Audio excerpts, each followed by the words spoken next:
Ellie didn't plan it. Not really. But when her parents started packing for the family vacation, and her cat Marble lay shivering on a towel in the corner, she knew she couldn't just leave her. Marble wasn't like other cats. She wasn't bought from a store. Ellie found her 6 months ago, behind the dumpster near her school, barely breathing, covered in dirt and cuts. The vet said she wouldn't survive the night. But she did. And ever since, Marble had followed. Ellie everywhere, even to the bathroom. So when Ellie overheard her mom say, "No pets allowed in the hotel, not even goldfish," her chest got tight. She zipped her suitcase slowly, trying not to think about the consequences. Marble was curled up in a soft hoodie, her little body barely making a lump. There were holes for air and snacks. Ellie checked everything twice. The airport was terrifying. Ellie held her breath through every bag scan, but no one noticed. Not a single beep. In the cab to the oceanfront Grand Hotel, she unzipped the suitcase a little and whispered, "We're almost there, Marble. Just stay quiet, okay?" Marble blinked up at her with tired eyes. The hotel was huge. Glass walls, golden elevators, bellboys in perfect uniforms. Ellie's dad said it cost more than his car. Their suite was on the 18th floor, big windows, ocean view, white fluffy pillows, and rules posted on the door. No noise, no pets, no exceptions. As soon as the door clicked shut, Ellie rushed to the bed and opened the suitcase. Marble let out a tiny, scratchy meow and stretched her legs. Ellie scooped her up. "We made it," she whispered, pressing her cheek to the soft gray fur. "We really made it." But the next part was harder. She set Marble up in the bathroom, laying towels on the floor, putting out a paper bowl of water. Every few hours, she'd sneak in with little bites of turkey from her sandwich or rubs behind the ear.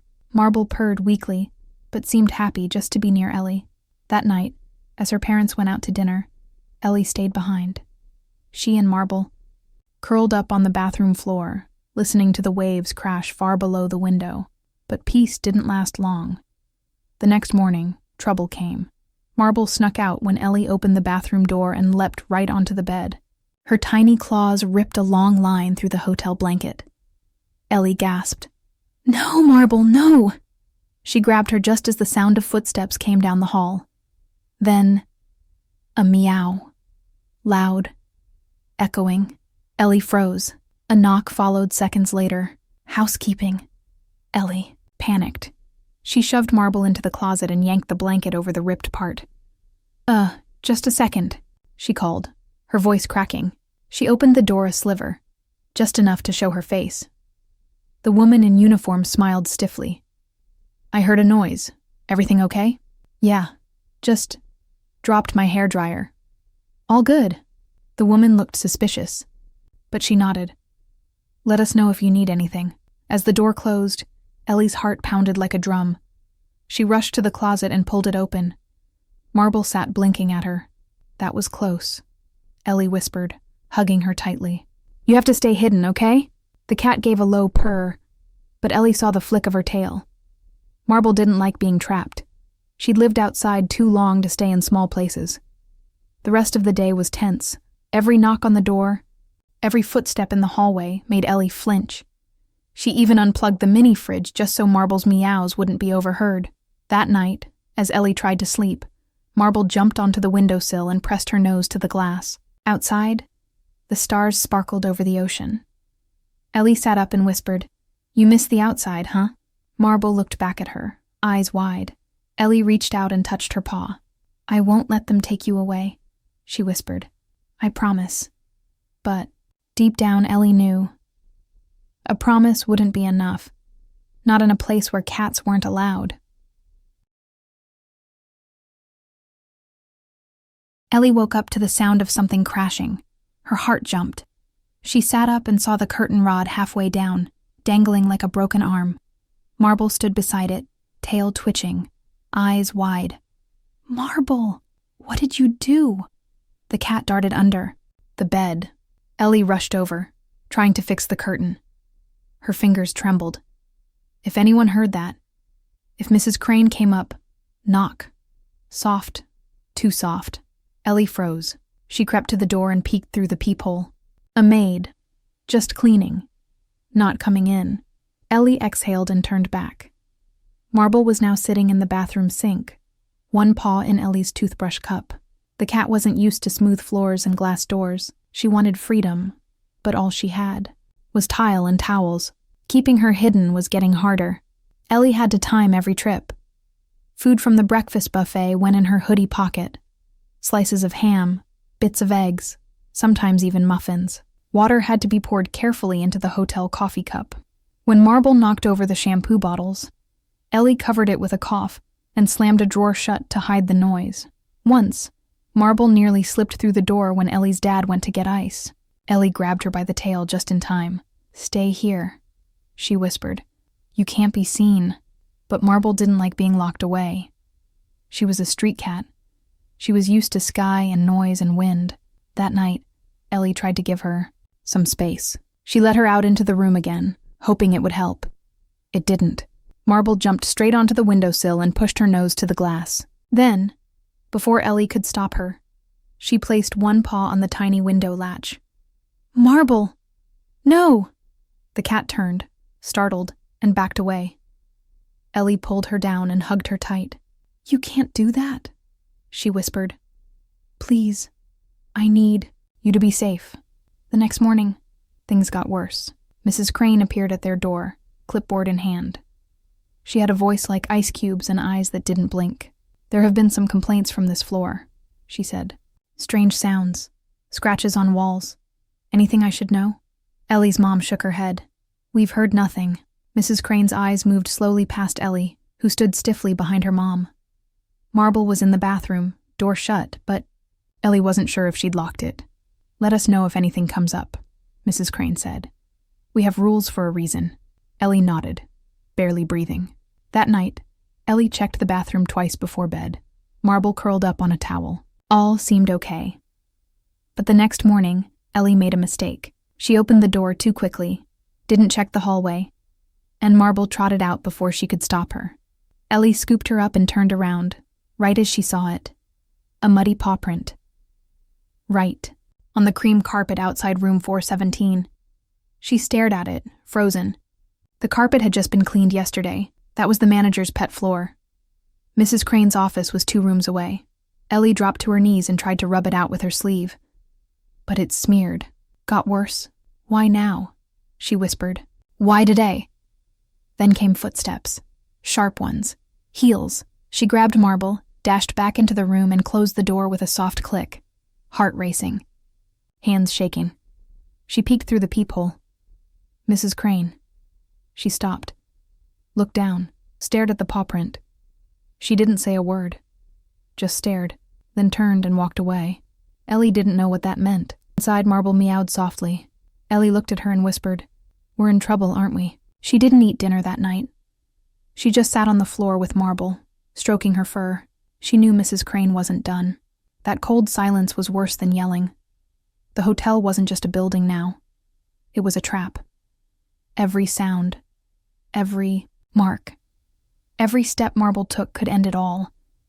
Ellie pressed her forehead to Marble's. "I'll fix this," she whispered. "I don't care what I have to do." But in her gut, she felt it coming, something big, something they wouldn't be able to hide. Ellie hadn't slept much. After that muddy paw print outside room 417, she was too scared to close her eyes. She stayed curled up with Marble on the bathroom floor, whispering promises that she had no idea how to keep. When morning came, her eyelids felt like they were made of stone. Her parents had gone to breakfast and she thought she had time. But then, a knock. Too early. Ellie rubbed her eyes. The clock read 6:42 a.m. Another knock. Louder this time. Room service. Her brain fogged. With sleep, she moved without thinking. She cracked the door open, and that's when it happened. Marble darted. A blur of gray fur shot between her feet and out into the hallway. No, Marble. But it was too late. A sharp gasp echoed outside. Then, a hard thump, followed by the voice Ellie had feared most. "Oh my, what is that doing here?" Mrs. Crane. Marble had slammed right into her legs. The metal tray clattered to the floor, sending orange juice and toast flying across the hallway carpet. Ellie rushed out, heart pounding. "I'm sorry. She didn't mean, please." But Marble was panicking. She slipped under the ice machine, then sprinted past the elevators. "Someone catch that thing," Mrs. Crane shouted. "It's a health code violation." Ellie ran barefoot after her cat, pushing past a couple holding coffee. Marble turned a corner, tail puffed, claws scraping the polished floor. "Marble, stop! It's me." But Marble was too scared to listen. Too wild. A little girl screamed as the cat zoomed past her. Then came a loud metallic clank. Marble had vanished, into a vent. The tiny grate had popped loose and she'd slipped right in. "No," Ellie cried, dropping to her knees. Mrs. Crane's heels clicked behind her. "You brought an animal into this hotel?" Her voice was low and sharp. "You lied, and you've broken multiple rules." Ellie stood up, shaking. "Please, she's sick. I couldn't leave her." "This is not a shelter," Mrs. Crane snapped. "It's a luxury hotel." People were gathering, whispering, watching. Ellie's voice cracked. "She's my best friend." Mrs. Crane didn't blink. "Pack your things. You're being evicted." Immediately, Ellie's eyes filled with tears. "No, I'm not leaving without her." Mrs. Crane crossed her arms. "That animal is gone, and if she damages anything inside those vents, you'll be charged." Ellie stood frozen in the hallway, wearing socks and an oversized hoodie, surrounded by strangers and judgment. But all she could think about was that tiny cat, alone in the dark, terrified.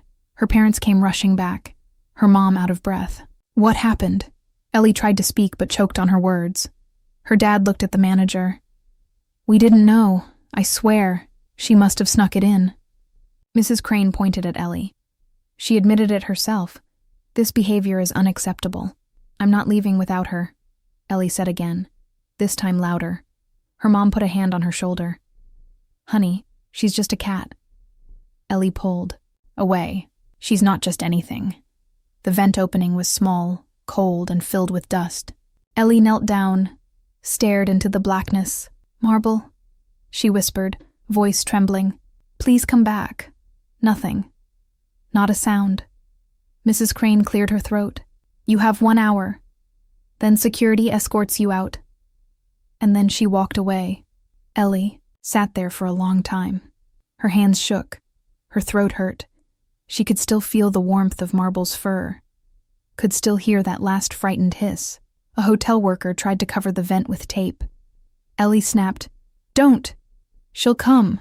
Back, she knows my voice." He hesitated, then backed off. Her mom crouched beside her. "Maybe she'll find her way outside." "No," Ellie said softly. "She's hurt. She won't make it." And right then, something inside her shifted. She wasn't just a girl hiding a cat anymore. She was someone who had to fight, no matter what it took. Ellie waited until her parents were yelling. They were at the front desk, arguing with the hotel manager. Her dad's voice was sharp, her mom almost in tears. Security was distracted. That was her moment. She slipped past the elevators, turned, down a hallway labeled staff only, and ducked through a cracked door before anyone saw. It smelled like bleach and old carpet. Ellie moved fast, listening for one sound. Marble. Then faint, a meow. Far off. Weak. She followed it. Down a stairwell. Into the basement. Pipes hummed overhead. It was colder down here. And darker, too. She whispered, "Marble? It's me." Another cry. Closer now. Ellie turned the corner and stopped. A locked metal gate. She grabbed it and shook, but it didn't budge. Behind it was a hallway. Darker, older, with wires running along the walls and signs that read, "Authorized personnel only." The meow came again, from inside. "Hold on," she said, scanning. The area, a small vent ran along the side. The grate was loose. She dropped to her knees and crawled through. The metal scraped her elbows, but she didn't care. She came out in a narrow corridor lined with crates. Old ones. Some were broken. Others had names scribbled on them. Names of animals. Her breath. Caught one crate read Milo, 2019. Another said Luna, broken leg. All of them were dusty, forgotten. No, she whispered. Another meow. Urgent now. She ran, and that's when she saw it. A pile of black boxes lined the wall, each with a red sticker. Poison bait trap. Do not touch Marble was just inches away. Sniffing one of them, Ellie screamed, "Marble, stop!" The cat jumped at her voice and backed away. Ellie rushed forward, scooped her up, held her like life itself. "You could have died," she whispered. Marble shivered in her arms, her body small and cold. Ellie looked around. This place wasn't part of the hotel. Not really. It was a secret, a hidden hallway no one was supposed to see. And she realized something. They didn't just set traps for mice, they set them for anything. She stepped over another crate, one with scratch marks on the inside. Her chest tightened. This place wasn't just a basement. It was a graveyard. Ellie turned to Marble. How many others never made it out? The cat looked up, as if she knew. She had to get out. Now. She ran back the way she came, holding Marble, tight.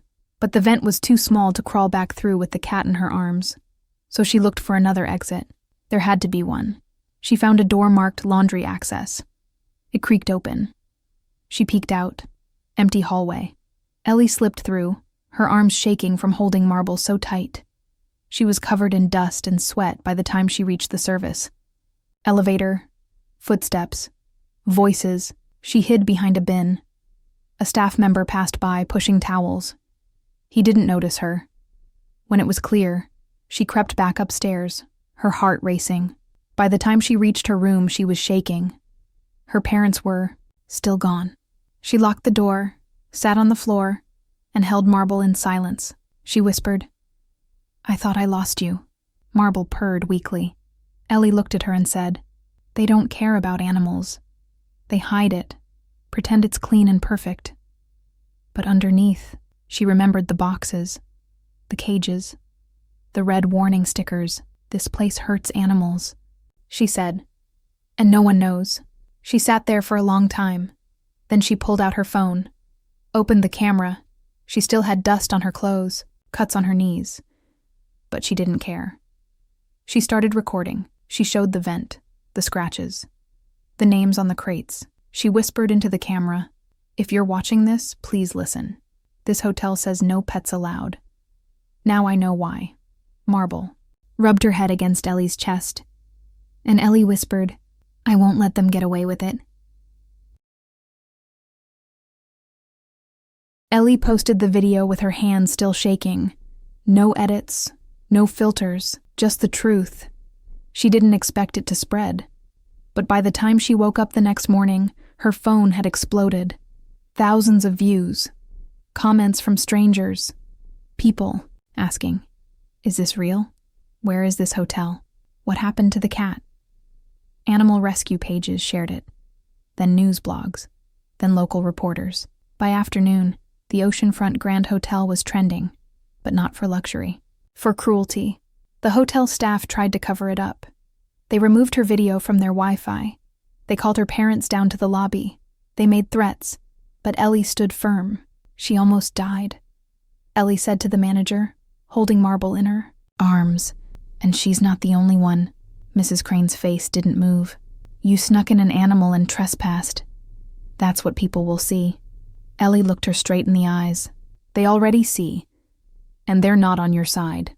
Outside, 2 guests were rolling their suitcases out the door. Ellie caught the woman whispering, "That's the girl from the video." More guests followed. Reviews were being deleted, but screenshots stayed online. People demanded answers. That night, a reporter called, then a rescue group, then a hotel investor. By the second day, Oceanfront Grand issued a public statement. "We are reviewing our animal policies." But it was too late to hide. The basement. Photos were everywhere now.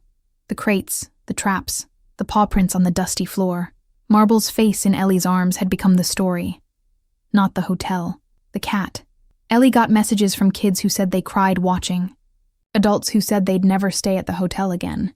Even a famous animal shelter shared her video, calling her the girl with a voice for the voiceless.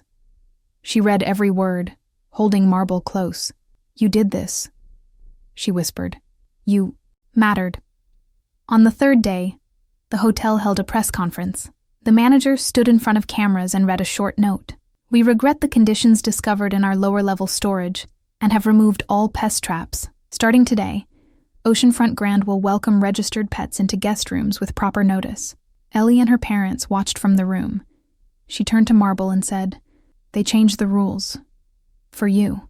Her mom wiped a tear. "For both of you." The hotel offered her a refund. Her dad declined it. "This wasn't about money," he said. "It was about doing what's right."